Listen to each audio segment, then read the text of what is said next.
सबसे पहले हेलो बच्चों, यार कैसे हो आप सभी लोग। आज जो हम लोग पढ़ने वाले हैं वो बहुत इंपॉर्टेंट पॉइंट है और ज्यादातर बच्चों को ना इस टॉपिक से रिलेटेड बहुत ज्यादा दिक्कत है। इस टॉपिक का नाम है भाई क्या, मोल कॉन्सेप्ट। तो सबसे पहले सारे बच्चों को दिमाग में ख्याल आता है कि सर हम तो मास से इतना अच्छा काम ही कर रहे थे, ये मोल नामक शब्द क्यों आया हमारी जिंदगी में। अच्छा सवाल है भाई, इसके लिए परेशान होने की जरूरत नहीं है। इसके लिए जरूरत है हमें कुछ चीजों को समझने की। जैसे आप जब कभी भी जाते हो आलू लेने तो क्या आप वहां पे जाकर बोलते हो भाई हमको 1 लीटर आलू दे दो, 2 लीटर आलू दे दो। सच में अगर आप ऐसा बोलोगे ले चप्पल बहुत तेज से मारेगा, मतलब वहां पे ये टर्म नहीं यूज कर सकते हैं। तो यानी अगर हम जाएंगे पेट्रोल लेने तो बोलेंगे 400 मीटर पेट्रोल दे दो, तो दिक्कत हो सकता है, ज्यादा मार खा सकते हैं, हम लात खा सकते हैं, गुस्सा खा सकते हैं। तो बचने की कोशिश करने के लिए हमें एक यूनिट दे दिया गया। तो यानी मोल भी एक यूनिट आया। इसका टर्म क्यों यूज आया इसको समझना है बच्चों। तो सबसे पहले मेरे भाई हमको एक रिएक्शन समझना पड़ेगा, तभी शायद हम इसका जवाब दे सकते हैं। जैसे अगर हम बात करें NaOH और HCl क्या देता है बच्चों, NaCl और H2O। बिल्कुल सही बात है भाई, क्या देता है NaCl और H2O। लेकिन अगर मैं आप सभी बच्चों से एक छोटा सा बात पूछूं, अगर मैं बोल दूं 5 ग्राम ये है और 5 ग्राम ये है, तो क्या प्रोडक्ट हमारा ये 10-10 ग्राम बन जाएगा। ये चलो आप अपनी खुशी के लिए 5-5 ग्राम ये इसको बना सकते हो, ऐसा पॉसिबल है। मैं आपको लिटरली बता दूं ये बिल्कुल गलत आपका हो जाएगा। जब भी आप कोई रिएक्शन कराते हो, देखो आप दो चीजों को जोड़ ले तो अलग चीज है, ये रिएक्शन हो रहा है। रिएक्शन में जनरली क्या होता है, सबसे पहले आपको यही चीजें समझने की जरूरत है भैया। सबसे पहले ये NaOH ना टूटता है Na+OH- में, H+ भी टूटता है H+ और Cl- में। ये Na+Cl के पास जाता है, H+OH के पास जाता है, तब बनता है ना H2O। क्या मास देखकर वो आता है? नहीं, कभी भी ये जो प्रोडक्ट बनते हैं बेटा वो मॉलिक्यूल्स देखकर आते हैं, आयंस देखकर आते हैं, एटम देखकर आते हैं, ना कि मास देखकर कि भैया चलो 5 ग्राम ये 5 ग्राम ये मिलाएंगे NaCl और H2 बन जाएगा। ऐसा कभी नहीं हो सकता है, ये टर्म कभी नहीं हो सकता है। यानी मास वाले टर्म को अगर हम हर जगह लेके चलेंगे तो हम बहुत जगह गलत भी हो सकते हैं, क्योंकि 5 ग्राम में NaOH और 5 ग्राम HCl में एग्जैक्ट नंबर ऑफ मॉलिक्यूल होते ही नहीं है भाई। ठीक है, ऐसा नहीं है कि 5 ग्राम NaOH और 5 ग्राम HCl में दोनों में इक्वल नंबर ऑफ मॉलिक्यूल हो जाए। हो जाते तो हमें क्या, आपको सच में कोई दिक्कत नहीं होती भाई अगर ऐसा होता, लेकिन ऐसा नहीं होता है। जैसे मैं आपको एक छोटा सा एग्जांपल दूं, अगर मान लो आप 1 किलो क्या लेके आ रहे हो आम और 1 किलो क्या लेके आ रहे हो तरबूज, तो क्या दोनों की क्वांटिटी सेम होगी? हो ही नहीं सकती है। अरे हो सकता है तरबूज तो आधा आपको मिले, खड़ा तरबूज भी ना मिले 1 किलो में, लेकिन आम में ऐसा होता है, आम में कम से कम आप 7-8 आम लेके आ जाओगे। तो क्या आप इन दोनों को मान लो मिलाओगे तो इक्वल नंबर ऑफ तरबूज और आम बन जाएंगे? कभी जिंदगी में नहीं बनेंगे। तो वही सेम टू सेम यहां पर भी होता है भाई। मतलब अगर हम मास लेके किसी क्वेश्चन को सॉल्व करने बैठे ना तो एग्जैक्ट हम वैल्यू ही नहीं बता पाएंगे। यही रीजन था बच्चों कि एक नया टर्म आया क्या, मोल। क्योंकि मोल डायरेक्टली बोलता था, जैसे आपने सुना होगा दर्जन, एक दर्जन में 12 पीसेस होते हैं, कुछ भी हो सकता है, वो केला हो सकता है, अंडा हो सकता है। अगर आप दर्जन शब्द यूज करिए तो 12 हो जाता है। वैसे ही मोल ने भी कहा कि भैया मोल का मतलब हम अकेले नहीं, हमारे एक मोल में कितने पार्टिकल हो सकते हैं, 6.022 इंटू 10⁻23। देखो कुछ बच्चे ये कहते हैं सर 6.023 होता है। अरे कोई नहीं यार मेरे लाल, अगर आपको लगता है कि आपके बुक्स में यही दिया हुआ है और आपके सर आपको मारेंगे, डांटेंगे, पीटेंगे, ऐसा कुछ हो सकता है, तो ठीक है आप 6.023 लेकर ही सॉल्व करो, कोई दिक्कत वाली बात नहीं। लेकिन आपको यह याद रखना है कि एक मोल में इतने ही पार्टिकल होंगे। सबसे पहला टर्म, यानी हमको मोल की जरूरत क्यों पड़ी, इन्हीं की वजह से, पार्टिकल की वजह से। ये क्या भैया पार्टिकल ही तो हैं, चाहे आयंस हो चाहे एटम, पार्टिकल ही तो बोलेंगे। तो ये पार्टिकल्स की वजह से हमको मोल की जरूरत पड़ी। यानी हम साफ साफ अगर हमको यहां पे कुछ लिखने की जरूरत ना भी पड़े बच्चों, तो क्या हम यहां पे ये नहीं लिख सकते हैं, सारे बच्चे बताइएगा, क्या हम यहां पर ये नहीं लिख सकते हैं कि भैया 1 मोल में कितने पार्टिकल होंगे, 6.022 इंटू 10⁻23 पार्टिकल। अब इस पार्टिकल में अगर मान लो आपको एटम दिखे तो वहां पे एटम लिख दीजिएगा, अगर मान लो आपको मॉलिक्यूल दिखे तो आप मॉलिक्यूल लिख दीजिएगा, अगर बच्चों आपको आयंस दिखे तो आप वहां पे आयंस भी लिख सकते हैं, कोई दिक्कत वाली बात नहीं है। ऐसा नहीं कि कुछ अद्भुत हो जाएगा अगर आप इसको लिख देंगे या कुछ खतरनाक हो जाएगा, नहीं ऐसा कुछ नहीं है, ये भी सेम है। ठीक है, बात समझ में आ रही है इतनी सारे बच्चों को? वेरी गुड यार, अच्छे हो यार, आप लोग बहुत टैलेंटेड हो। मैं अपना माइक जरूर देख लो भाई, ये भाग रहा है, मुझे गुस्सा हो गया लग रहा है मुझसे। देखो ये मोल वाले टर्म समझ में आ गया भाई सबको। अच्छा, अब कई लोग कहते हैं कि सर इस मोल का एक तो समझ में आ गया कि आपने पार्टिकल बोल दिया, लेकिन जनरली वो जो अगर मान लो हमने आपको बोल दिया कि मास हमने ले लिया तो उसमें मोल कैसे निकालेंगे, या वॉल्यूम ही हमने ले लिया सर तो उसका मोल कैसे निकालेंगे, या हमने मान लीजिए पार्टिकल ले लिया तो उसका मोल कैसे निकालेंगे। मान लिया हमने 1000 पार्टिकल, 2000, 4000, 50,000, 1 लाख करोड़ पार्टिकल ले लिए तो उसका मोल निकालेंगे कैसे। बहुत अच्छा सवाल है। तो इसके लिए एक जादुई मंत्र फॉर्मूला है, इसको आप सभी बच्चों को याद रखना है भाई। अगर ये याद होगा तो सच में आपको सब इजी लगने वाला है।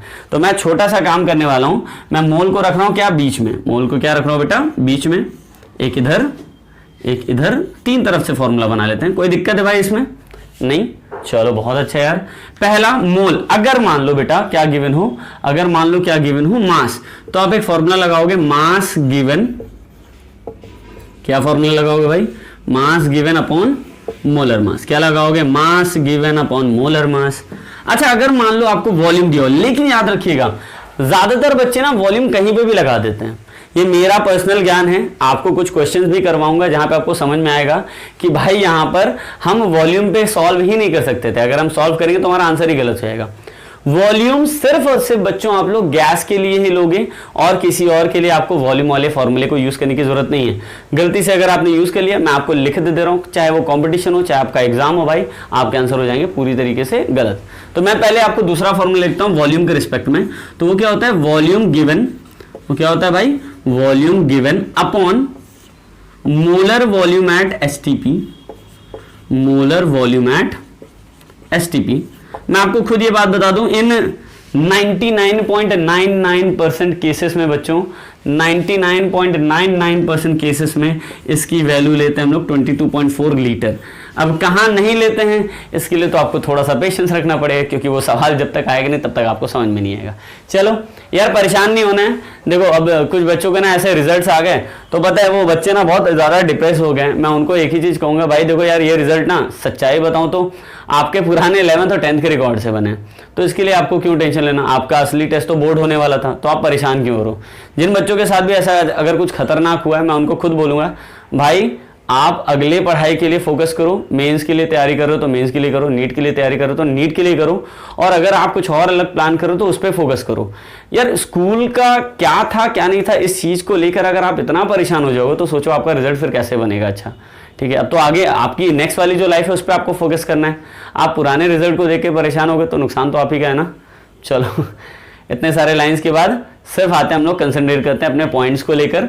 देखो एक हो गया वॉल्यूम गिवन, और तीसरा सबसे इंपॉर्टेंट फॉर्मूला वो क्या है, पार्टिकल गिवन।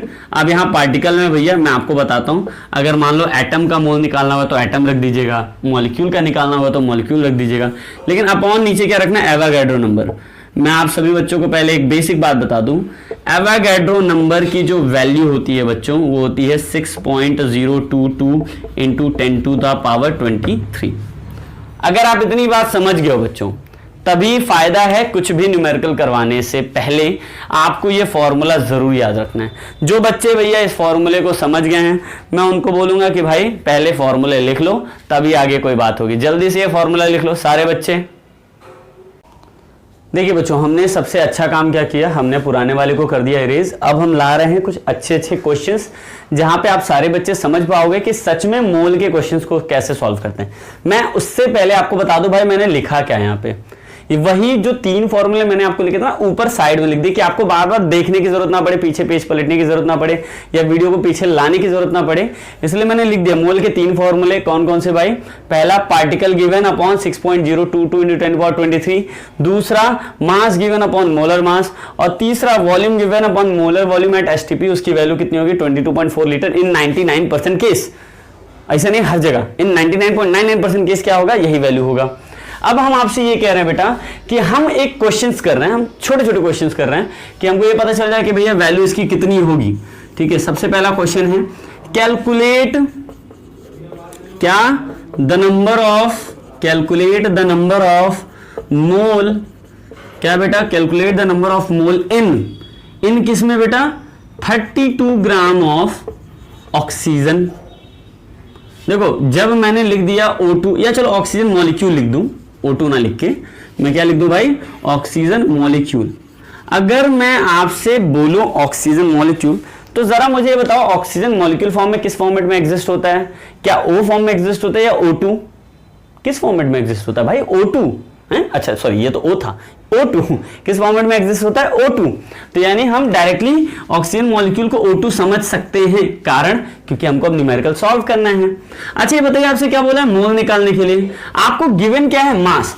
ज्यादातर बच्चे इन तीनों फॉर्मूले में उनके दिमाग में एक ख्याल आता है, सर फॉर्मूला यूज कौन सा करें? अरे भाई आपको गिवन क्या है? मास। अगर बंधु आपको मास गिवन है तो कौन सा फॉर्मूला यूज करोगे? मास गिवन अपॉन कौन सा? Molar mass. यानी हम ये फॉर्मूला यूज नहीं कर सकते हैं, तो यानी हम मोल इज इक्वल टू यहां पे नहीं लिख सकते बेटा। मास गिवन क्या लिख सकते हैं? Mass given upon molar mass. कई बच्चे ना मोलर मास ऐसा लगता है पहली बार सुने। देखो बहुत ज्यादा आपको परेशान होने की जरूरत, मैं खुद ये बात बोल रहा हूं बेटा, आप लोगों को बहुत ज्यादा परेशान होने की जरूरत नहीं है। अगर आप मोलर मास नहीं जानते हो तो मॉलिक्यूलर मास, एटॉमिक मास ये सब जानते हो? बोलो हाँ। हाँ अगर आप सच में जानते हो भाई तो कुछ नहीं करना है। जो भी आपको एटॉमिक मास, अगर मान लो एटम दिया हुआ है, अगर आपको एटॉमिक मास पता है उसको सिर्फ ग्राम में लिख दो। एएमयू की जगह क्या लिख दो? ग्राम में। या मॉलिक्यूलर मास जो आपको गिवन है बच्चों, उसको आप किस में लिख दो? ग्राम में। इतना ही छोटा सा काम करना है, मतलब बहुत बड़ा काम नहीं है, ठीक है? ऐसे नहीं कि बहुत परेशान होने लगे, नहीं। सिर्फ आपको जो भी गिवन हो, मॉलिक्यूल गिवन है, उसका मॉलिक्यूलर मास निकालिए और उसको किस में रख दीजिए? ग्राम में। तो पहली बात भैया हमको मास गिवन कितना पता है? 32 ग्राम। चलो लिख दिया। अब अगर बेटा मोलर मास आपको निकालना है तो पहले ऑक्सीजन का एटॉमिक मास पता होना चाहिए। मैं आपको बता दूं, ऑक्सीजन का एटॉमिक मास होता है बच्चों 16। ऑक्सीजन का एटॉमिक मास कितना होता है बच्चों? 16 होता है। तो अगर आपको ये बात पता है कि इसका एटॉमिक मास कितना होता है? 16। ये बताओ एक ऑक्सीजन का 16 होता है तो दो ऑक्सीजन का कितना हो जाएगा भाई? 32। कैसे आया 32? कई बच्चे कंफ्यूज, अरे सर ये कैसे आया? तो बच्चों एक ऑक्सीजन का 16 होता है, यहाँ पे 2 है, तो क्या हम 32 नहीं लिख सकते हैं? तो यहां से हमारा मोल कितना आ जाएगा आप बताइए? 1 मोल। क्या नहीं आ सकता क्या हमारा मोल? बात समझ में आई? अगर मान लो इसी में मैं दूसरा भी क्वेश्चन पूछ लूं, एंड मॉलिक्यूल, तो क्या आप मॉलिक्यूल नहीं निकाल सकते हो? इसी क्वेश्चन में मैंने थोड़ा सा बढ़ा दिया इसको, कह रहा मोल और मॉलिक्यूल निकालिए। तो बच्चों एक मोल में कितने मॉलिक्यूल आएंगे? अगर एक मोल ऑफ ऑक्सीजन मॉलिक्यूल हैं तो कितने मॉलिक्यूल आएंगे भाई? 6.022 इंटू 10⁻23 मॉलिक्यूल ऑफ क्या? ऑक्सीजन। कर सकते हैं कि नहीं कर सकते हैं भाई? अरे बिल्कुल कर सकते हैं, क्यों नहीं कर सकते हैं? हम खुद ही करेंगे इसको ऐसे सॉल्व। चलो ये बातें समझ में आई। अच्छा नेक्स्ट टाइम मैं आपसे बात कर रहा हूं, अगर मान लो भाई मेरा दिमाग है, मेरा सवाल हो सकता है कि सर इतने मॉलिक्यूल तो आ गए, कितने एटम होंगे? मैं खुद क्वेश्चन बना रहा हूं, नंबर ऑफ एटम कितने होंगे? एक बात बताओ आप सारे बच्चों से मैं सवाल कर रहा हूं, एक ऑक्सीजन के मॉलिक्यूल में कितने एटम होते होंगे? 2 एटम ऑफ ऑक्सीजन होते कि नहीं होते भाई? अरे खुद देखो O2 लिखा है, यानी ऑक्सीजन के 2 एटम, तो इतने मॉलिक्यूल में कितने एटम होंगे? तो कुछ करना है क्या? अच्छा एक बात बताओ, जैसे मान लो हम बोल दें 1 रुपए में आपको 2 मैंगो की टॉफी मिल जाएगी, तो 5 रुपए में कितनी मिले? क्या करते हो भाई? 5 into 2 करते हो ना। वही काम तो यहाँ पे भी हो रहा है कि जितना मॉलिक्यूल है उसको हम 2 से क्यों मल्टीप्लाई कर रहे हैं? क्योंकि एक मॉलिक्यूल में 2 एटम हैं, तो इतने सारे मॉलिक्यूल में कितने एटम होंगे? 2 से सिर्फ क्या कर दिया हमने भाई? मल्टीप्लाई। तो वही तो करने वाला है, यानी हम यहाँ पे क्या लिखेंगे? 2 into 6.022 into 10⁻23। अब मॉलिक्यूल की जगह क्या लिखेंगे? Atom of oxygen. इतने में बच्चों किसी भी बच्चों को क्या कोई दिक्कत, कोई परेशानी, कोई समस्या नहीं? Very good. तब हम एक नया क्वेश्चन बनाते हैं सारे बच्चों के लिए कि आपको समझ में आ जाए, ठीक है? अब कई बच्चे कह रहे हैं सर ऑक्सीजन तो गैस में था। अरे भाई वो सॉलिड स्टेट में भी होता होगा ना किसी टेम्परेचर पे, इसलिए हमने वहां पे मास दिया आपको। ऐसा नहीं है कि भैया ऑक्सीजन गैस में नहीं एग्जिस्ट करता है। मैंने यहाँ पे जब ऑक्सीजन मॉलिक्यूल लिखा या कुछ भी लिखा तो मेरे हिसाब से वो अभी सॉलिड स्टेट में है, ठीक है? अच्छा एक और आपको सारे बच्चों को एक क्वेश्चन देता हूँ, ठीक है? वहां से शायद आपको थोड़ी मोड़ी चीजें समझ में आनी शुरू हो जाए। जैसे मान लो हमने ये कहा, क्वेश्चन नंबर 2 है, कैलकुलेट क्या? कैलकुलेट द नंबर ऑफ मोल, आगे मैं एक और चीज बढ़ाऊंगा, एंड वॉल्यूम ऑफ कितना? 12 into 10⁻24 molecule of SO2 gas. SO2 gas, sulphur dioxide gas, सारे बच्चे सबसे पहली बात नोटिस कीजिएगा, आपको क्या गिवन है, मॉलिक्यूल। देखिए मैं आपको पहले एक छोटी सी बात बता दूं, हर बच्चे कंफ्यूज हो जाते हैं कि सर जब मॉलिक्यूल होगा तब पार्टिकल वाला फॉर्मूला लगाना है, या जब एटम होगा या जब आयंस होगा। भाई तीनों पे वही फॉर्मूले लगाने हैं। यानी हमको जब मॉलिक्यूल दिया है बेटा तो हम कौन सा फॉर्मूला लगाएंगे, पार्टिकल गिवन वाला। तो क्या हम यहाँ पे लिख सकते हैं मोल इज इक्वल टू, क्या लिख सकते हैं बच्चों, पार्टिकल गिवन वो कितना होगा भाई हमारे हिसाब से 12 into 10 to the power 24 upon 6.022 into 10 to the power 23। देखो ये तो कट गया पूरा, यहाँ पे आ गया 10 टू द पावर 1। इसको आप अगर डिवाइड करोगे, मैं आपको सच्चाई बताऊं, नियर अबाउट आपका आंसर कितना आएगा 2। चाहो तो 1.99 समथिंग कुछ भी लिख सकते हो, लेकिन मैं ये बोल सकता हूं कि नियर अबाउट 2 मोल नियरली। लगभग कितना मोल आ जाएगा आप सारे बच्चे बताइए। लगभग मेरा आंसर आ जाएगा 2 मोल के आसपास।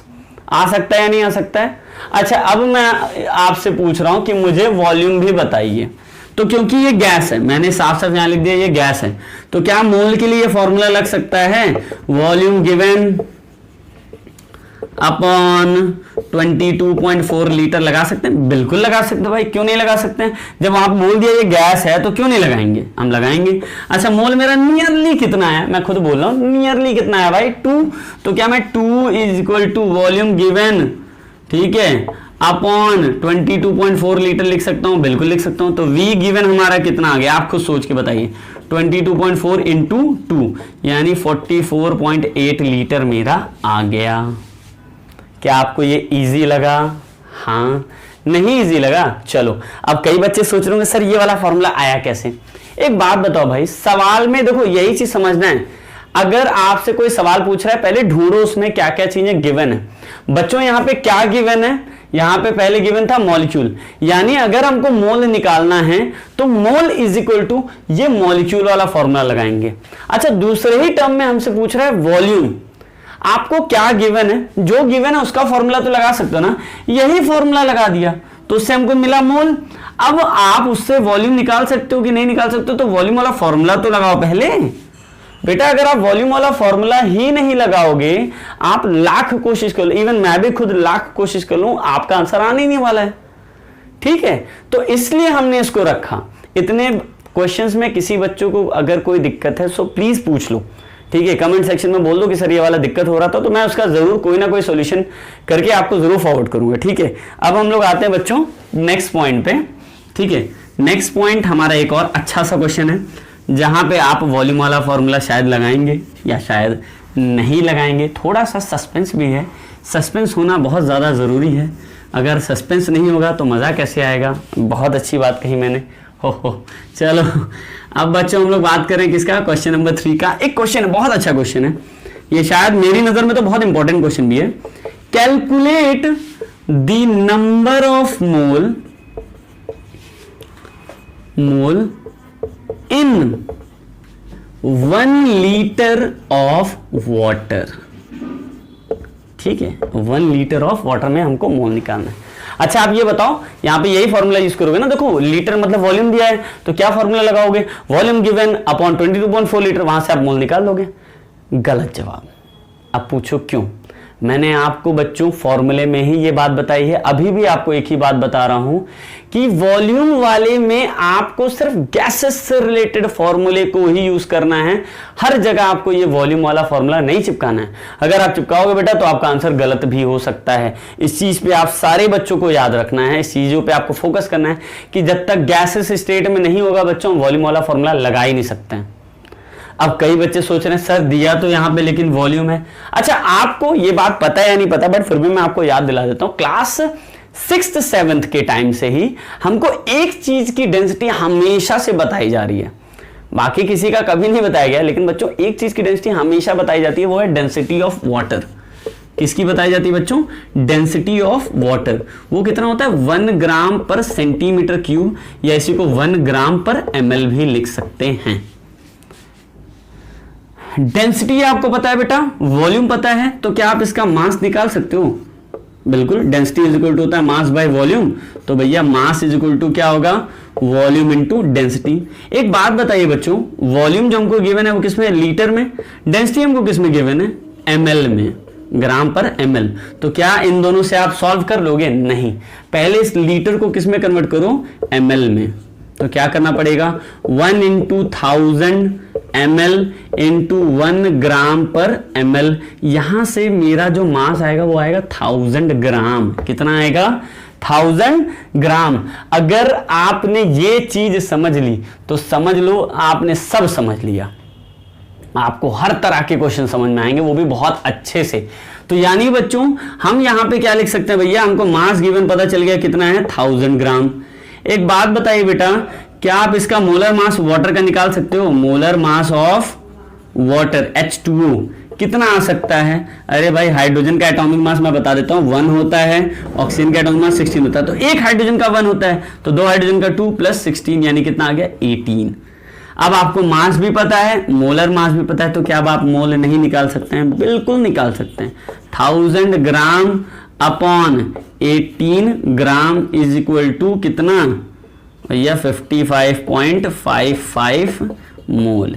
इस चीज को बच्चों आप लोग थोड़ा अच्छे से समझिएगा और होपफुली मेरे हिसाब से भैया मैंने मोल के जो 3 तरह के लॉजिकल क्वेश्चंस थे उससे भी आपको अवेयर करा दिया।